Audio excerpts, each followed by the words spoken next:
Hello students, today we will see the blood supply and venous drainage of face. So first we will see the blood supply of face. तो जो main जो artery जो blood supply करता है face का वो है facial artery और दूसरा है transverse facial artery.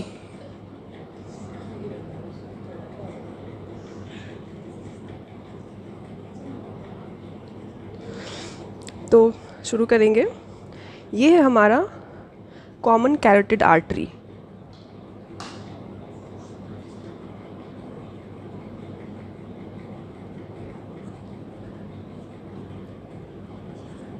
Common carotid artery दो ब्रांच देता है, एक इंटरनल कैरोटिड आर्टरी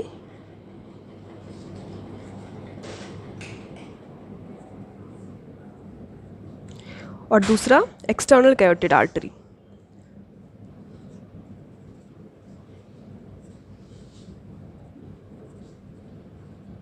ठीक है, ये कॉमन कैरोटिड आर्टरी दो ब्रांच दिया, इंटरनल कैरोटिड आर्टरी जो कि ब्रेन में जाता है और एक्सटर्नल कैरोटिड आर्टरी।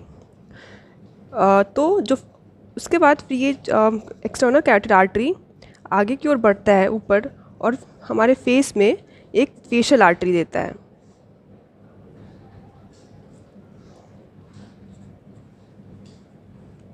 ये आर्टरी क्या है कि मैंडिबल के पीछे की ओर से मैंडिबल के पीछे की ओर से ये मसेटर मसल, ये हो गया हमारा मसेटर मसल, इसके एंटीरो इन्फीरियर एंगल से ये हो गया इसका एंटीरो इन्फीरियर एंगल, ये एंटीरियर बॉर्डर मसेटर का और ये इन्फीरियर बॉर्डर। तो यहाँ से ये पीछे की ओर से ये ऊपर आता है और फेस में जाता है और ये बहुत टॉर्टुअस इसका कोर्स होता है। आगे जाके ये पहले लेबियल आर्टरी देता है, दो लेबियल आर्टरी, एक इन्फीरियर लेबियल आर्टरी टॉर्टुअस आर्टरी, ये आगे दो लेबियल आर्टरी देता है, इन्फीरियर लेबियल आर्टरी जो कि लोअर लिप को सप्लाई करेगा और सुपीरियर लेबियल आर्टरी जो कि अपर लिप को सप्लाई करेगा। और ये जो है ऑर्बिकुलरिस ओरिस मसल को पियर्स करते हुए आता है। ये हमारे माउथ के चारों ओर ऑर्बिकुलरिस ओरिस मसल। ये सुपीरियर लेबियल आर्टरी दो ब्रांच देता है इधर, एक एलआर ब्रांच जो कि एला ऑफ नोज़ को सप्लाई करता है और दूसरा है सेप्टल ब्रांच जो कि नेज़ल सेप्टम को सप्लाई करता है। फिर ये आर्टरी ऊपर की ओर जाता है और लैटरल नेज़ल आर्टरी एक ब्रांच देता है जो कि नोज़ को सप्लाई करता है। फिर ये ऊपर की ओर जाके मीडियल एंगल ऑफ आई पे टर्मिनेट करता है। ये है मीडियल एंगल ऑफ आई, यहाँ पे इसको ये एंगुलर आर्टरी, ये एंगुलर आर्टरी ये फेशियल आर्टरी का टर्मिनल ब्रांच है। यहाँ से ये शुरू हुआ टॉर्टुअस पाथ में, लिप के पास दो ब्रांच दिया, inferior labial artery, superior labial artery. Superior labial artery दो ब्रांच देता है, LR branch and septal branch. फिर ये ऊपर की ओर जाके नोज़ पे लेटरल नेज़ल आर्टरी एक ब्रांच दिया। फिर ये लेटरल नेज़ल आर्टरी जो कि नोज़ को सप्लाई करेगा। फिर ये फेशियल आर्टरी ऊपर की ओर जाके मीडियल एंगल ऑफ आई पे टर्मिनेट करेगा, जिसको एंगुलर आर्टरी कहते हैं और ये लाइक्राइमल सैक को सप्लाई करता है।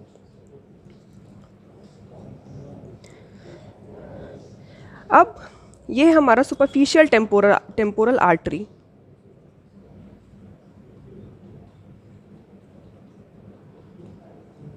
सुपरफिशियल टेम्पोरल आर्टरी ये इसका एक ब्रांच है ट्रांसवर्स फेशियल आर्टरी।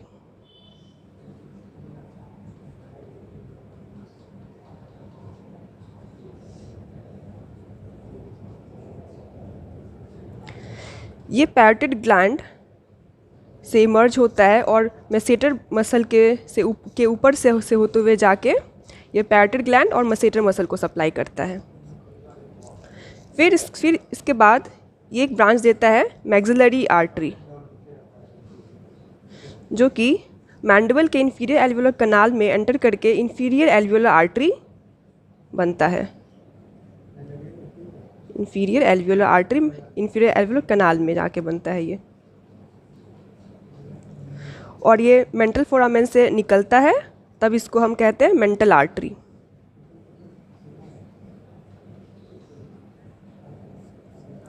तो ये था ब्लड सप्लाई ऑफ फेस। सबसे पहले कॉमन कैरोटिड आर्टरी, ये दो ब्रांच दिया, इंटरनल कैरोटिड और एक्सटर्नल कैरोटिड। जो एक्सटर्नल कैरोटिड आर्टरी है वो मैंडिबल के पीछे से बाइंड होते हुए ये मेसेटर के एंटीरियर इंफीरियर एंगल के पास से मैंडिबल के ऊपर से आता है और दो लेबियल ब्रांच देता है, inferior labial artery and superior labial artery. Superior labial artery का दो ब्रांच हो गया, नेज़ल। तो अब देखेंगे हम वीनस ड्रेनेज ऑफ फेस। ये हमारा सुप्राट्रोक्लियर वेन,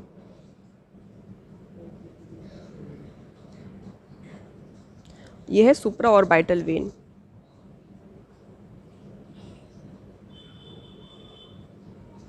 ये तो इस दोनों के यूनियन से यहाँ पे मिडिल एंगल ऑफ आई पे बनता है एंगुलर वेन। ठीक है, एंगुलर वेन क्या है? ये सुप्राट्रोक्लियर और सुप्रा ऑर्बिटल वेन का यूनियन है, इनर मिडिल एंगल ऑफ आई। ये एंगुलर वेन ये हमारे फेस पे आके बनता है फेशियल वेन। ये फेशियल वेन ये आया इधर, ये हमारा सुपरफिशियल टेम्पोरल वेन।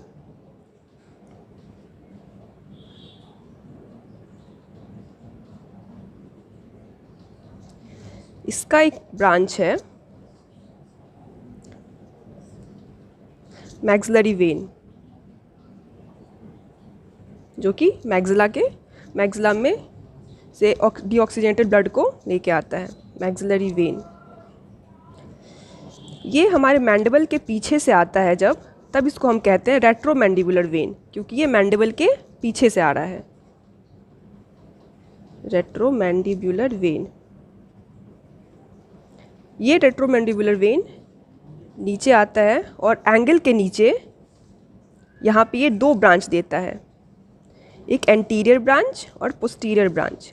यह है एंटीरियर रेट्रोमैंडिबुलर वेन, यह है पोस्टीरियर रेट्रोमैंडिबुलर वेन। तो और ये हमारा फेशियल वेन। तो फेशियल वेन और एंटीरियर रेट्रोमैंडिबुलर वेन मिलके बनाता है कॉमन फेशियल वेन।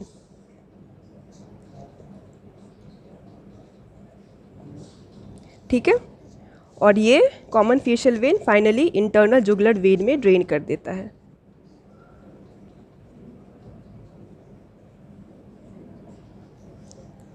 अब ये हमारा पोस्टीरियर ऑरिकुलर वेन।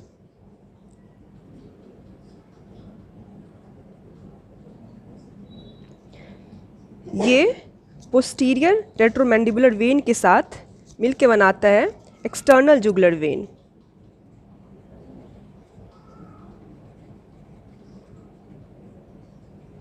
और ये external jugular vein finally drain कर देता है सब क्लेवियन वेन में। ठीक है, तो ये सुप्रा ऑर्बिटल और सुप्राट्रोक्लियर वेन मिलके बनाता है इनर मिडिल एंगल ऑफ आई के पास एंगुलर वेन। ये एंगुलर वेन फेस पे आके हमारा फेशियल वेन बनता है। उसके बाद ये सुपरफिशियल टेम्पोरल वेन, पहला ब्रांच दिया अपना मैक्सिलरी वेन। उसके बाद ये मैंडिबल के पीछे से रेट्रोमैंडिबुलर वेन, ये इसका दो ब्रांच आया एंगल के नीचे से, वो एंटीरियर ब्रांच और पोस्टीरियर ब्रांच।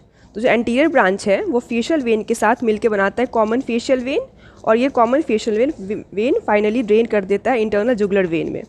अब ये पोस्टीरियर ऑरिकुलर वेन, ये पोस्टीरियर ब्रांच ऑफ रेट्रोमैंडिबुलर वेन के साथ मिलके बनाता है एक्सटर्नल जुगुलर वेन, और ये फाइनली ड्रेन करता है सब क्लेवियन वेन में। अब एक बहुत इंपॉर्टेंट टॉपिक हम देखेंगे, डेंजरस एरिया ऑफ फेस। ये lower part of nose, upper lip और कुछ चीक के जो एरिया है उनको हम कहते हैं डेंजरस एरिया ऑफ फेस। जो फेशियल वेन है उसका कम्युनिकेशन कैवर्नस साइनस के साथ होता है। कैसे होता है? तो जो फेशियल वेन है वो पहले डीप फेशियल वेन बनाता है, फिर ये टेरिगॉइड प्लेट्स में जाके टेरिगॉइड वेनस प्लेक्सस बनाता है, फिर उसके बाद फिर एमिसरी वेन बनता है, और एमिसरी वेन कम्युनिकेट करता है कैवर्नस साइनस से। और एक इम्पॉर्टेंट बात इसमें ये है कि जो फेशियल वेन है यहाँ, उसमें वाल्व प्रेजेंट नहीं होता है, डिवाइड ऑफ वाल्व। वाल्व क्या करता है कि ये बैकवर्ड फ्लो को रोकता है, मतलब अगर कोई भी चीज़ एक डायरेक्शन में जा रही है तो वाल्व की वजह से ये वापस इस डायरेक्शन में नहीं जा पाएगी। लेकिन इसमें तो वाल्व प्रेजेंट नहीं है, इसलिए इसमें ना दोनों बाई डायरेक्शनल मूवमेंट हो सकता है, मतलब कोई चीज़ ऊपर से नीचे भी आ सकती है और कोई चीज़ नीचे से ऊपर भी जा सकती है। तो अगर यहाँ पे इन्फेक्शन हो रहा है इस एरिया में, तो क्योंकि यहाँ पे वाल्व प्रेजेंट नहीं है इसमें, तो जो इन्फेक्शन है वो इस एरिया से सीधे कैवर्नस साइनस में पहुँच सकता है इस पाथवे के थ्रू, और वहाँ पे कैवर्नस साइनस थ्रोम्बोसिस का फॉर्मेशन कर सकता है। ठीक है, थ्रोम्बोसिस क्या होता है? ये एक ब्लड का क्लॉट होता है जो कि किसी आर्टरी या वेन में जाके अटक जाता है, इसको ये कैवर्नस साइनस थ्रोम्बोसिस कराता है।